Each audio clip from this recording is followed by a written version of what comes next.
Okay, this is my informative speech about racist and anti-racism law.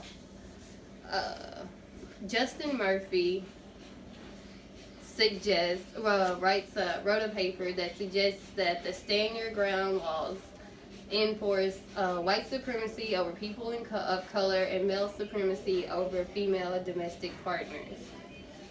I believe that the stand your ground law is not beneficial to anybody. It doesn't. It doesn't. Well, it does just what Justin Murphy suggests. It enforces white supremacy. In the case of Trayvon Martin and George Zimmerman, that was the stand your ground law. Unfortunately, a black female used the same stand your ground law and was actually tried and sentenced to prison for doing the same thing. She was actually defending herself against someone who had been threatening her, and she had notified the police of them, but nothing was done. And she was actually taken to jail, which, as George Zimmerman was released, given endorsements, and actually made money off of it, and is still trying to this day to profit money off of Trayvon Martin's family. There's another law that was recently passed against natural hair discrimination. Imagine a society where you can't even choose the way you wear your hair. And for black women, natural hair is a choice of ours. But unfortunately, from the beginning of civil rights or whatnot, we've had to learn ways to conform, such as straightening our hair, perming our hair. Our hair has never been a acceptable part of fashion, work environments, social environments, but it is our culture.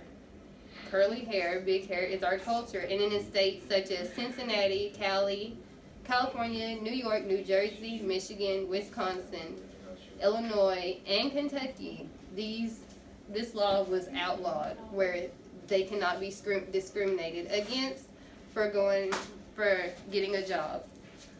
Evan Gertzman recently wrote a paper about equal protection from the law. There was a lady that was killed in Dallas this year who was in her home playing video games with her nephew, and her neighbor made a call that he was alarmed that something was wrong. And instead of a welfare check, a policeman walked around her home, creeped around her home, and shot her through her own window. And she was doing nothing. And they tried to spin the media around and say that she had a gun of her own in her own home, where she was licensed to carry a weapon. But because he could not justify his actions, they spun it and turned it on her as though she was the one that was wrong in the situation. Sadly, we are still making strides in laws for African Americans. We have groups that, for some reason, the KKK has become, for some, the equivalent of Black Lives Matter, which is not the case whatsoever. The Ku Klux Klan, Hells Angels are actually businesses in which they're racist companies, but they're seen as businesses and is allowed and legal in these states.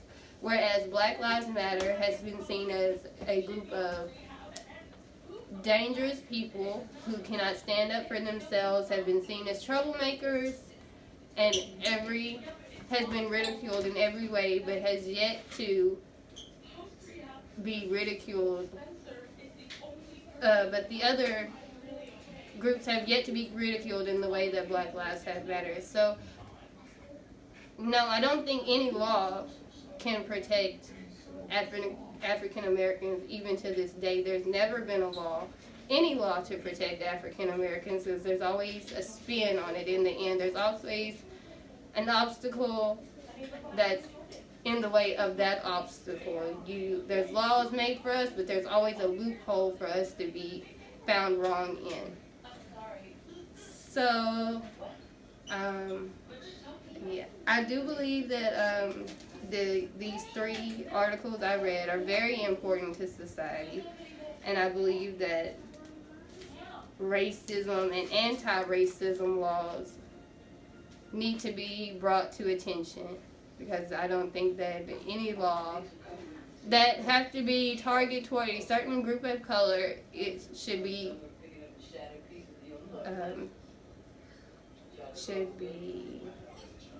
passed, because I feel like they should have been set in stone from day one. The fact that we have racism and anti-racism laws is hard to even believe that we have to set laws according to groups of people, races, and colors.